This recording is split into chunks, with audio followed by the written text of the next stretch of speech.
selamat malam. Perkenalkan, nama saya Sofia Natania Samel dengan NIM 230246162.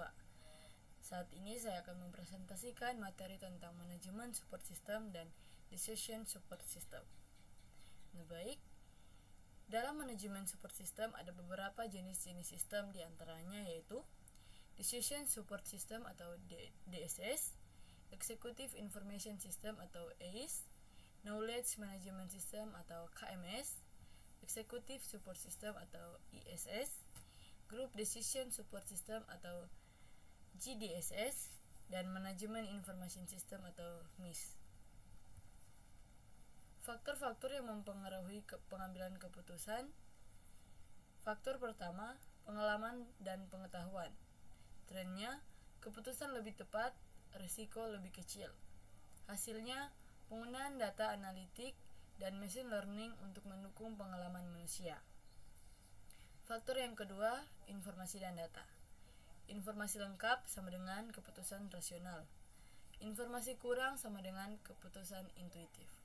Hasilnya, big data dan business intelligence menjadi dasar utama keputusan.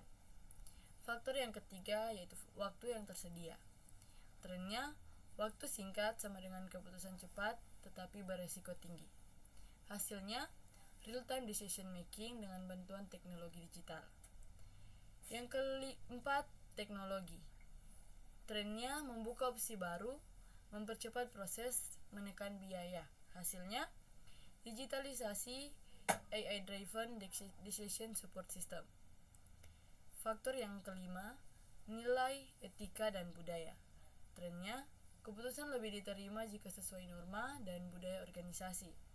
Hasilnya, ethical decision making dan keberlanjutan makin penting. Faktor-faktor yang mempengaruhi pengambilan keputusan. Yang pertama, kecepatan perubahan. Lingkungan bisnis atau teknologi cepat berubah, keputusan harus adaptif. Kompleksitas. Masalah makin rumit, butuh analisis yang mendalam. Ketidakpastian. Kondisi masa depan sulit diprediksi, perlu skenario alternatif. Tekanan waktu. Sering harus memutuskan cepat dengan risiko tinggi. Ada 3 fase proses pengambilan keputusan. Fase yang pertama yaitu fase intelijen atau intelligence phase. 1. Mengidentifikasi masalah atau peluang. 2. Mengumpulkan data dan informasi yang relevan. 3. Menganalisis situasi yang memahami penyebab masalah. Yang kedua ada fase perancangan atau design phase. Yang pertama, menyusun berbagai alternatif solusi. Yang kedua, membuat model atau simulasi untuk menilai alternatif. Yang ketiga, mengevaluasi kelebihan dan kekurangan setiap pilihan. Dan yang ketiga adalah fase pemilihan atau choice phase. Memilih alternatif terbaik berdasarkan analisis. Menetapkan keputusan untuk dilaksanakan. Menyusun rencana implementasi. Nah, kita masuk dalam proses-proses yang terjadi pada kerangka pendukung keputusan. Yang pertama, terstruktur. Mengacu pada keputusan yang rutin dan jelas, di mana langkah-langkah serta prosedurnya sudah ditentukan sehingga mudah diikuti. Yang kedua, tak terstruktur. Adalah keputusan yang bersifat kompleks dan unik, di mana tidak ada aturan baku serta membutuhkan kreativitas maupun pertimbangan khusus. Dan yang terakhir, ada semi terstruktur. Merupakan gabungan dari keduanya. Sebagian keputusan dapat menggunakan prosedur standar, tetapi masih ada bagian yang memerlukan analisis dan penilaian subjektif. Nah, kita masuk ke dalam Decision Support System atau DSS. Sebuah sistem berbasis komputer yang digunakan untuk membantu proses pengambilan keputusan.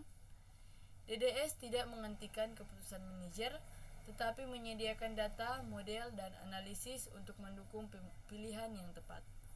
Sistem ini menggabungkan data, model analisis, dan antarmuka interaktif agar pengguna bisa mengevaluasi berbagai alternatif keputusan.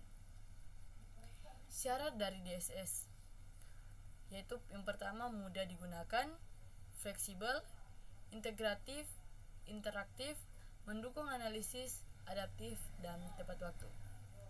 Istilah-istilah DDS. Ken 1980. Proses pengembangan. Little 1970.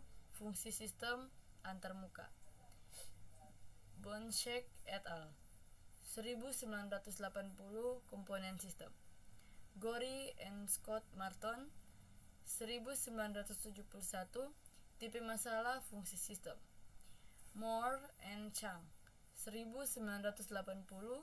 Pola penggunaan kapabilitas sistem. Alter 1980. Pola penggunaan dan tujuan sistem.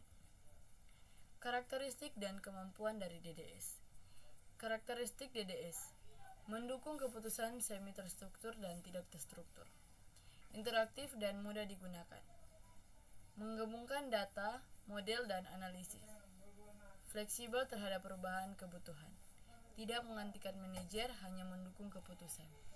Kemampuan DDS: mengumpulkan dan mengelola data dari berbagai sumber, menyediakan alternatif solusi dan simulasi, melakukan analisis what if dan perbandingan skenario, memberikan informasi yang tepat, waktu yang relevan, membantu meningkatkan kualitas keputusan. Keuntungan dari DDS ialah membantu pengambilan keputusan lebih cepat dan tepat, meningkatkan kualitas keputusan dengan analisis data dan model, memberikan alternatif solusi dan simulasi untuk berbagai skenario, mendukung pemecahan masalah kompleks, semi, dan tak terstruktur, meningkatkan efisiensi dan produktivitas organisasi, menyediakan informasi yang relevan, akurat, dan terkini. Komponen DSS database berisi data internal maupun eksternal yang menjadi dasar pengambilan keputusan. Model base kumpulan model, metode atau algoritma untuk menganalisis, simulasi, dan evaluasi alternatif keputusan. Software atau software system, perangkat lunak yang mengintegrasikan data, model, serta memberikan fasilitas pemrosesan. User interface, antarmuka interaktif yang memudahkan pengguna berkomunikasi dengan sistem, tampilan menu, grafik, atau laporan. User decision maker, pengambilan keputusan yang memanfaatkan informasi dari DSS untuk menentukan tindakan terbaik. Kita masuk yang terakhir, yaitu model konseptual DSS.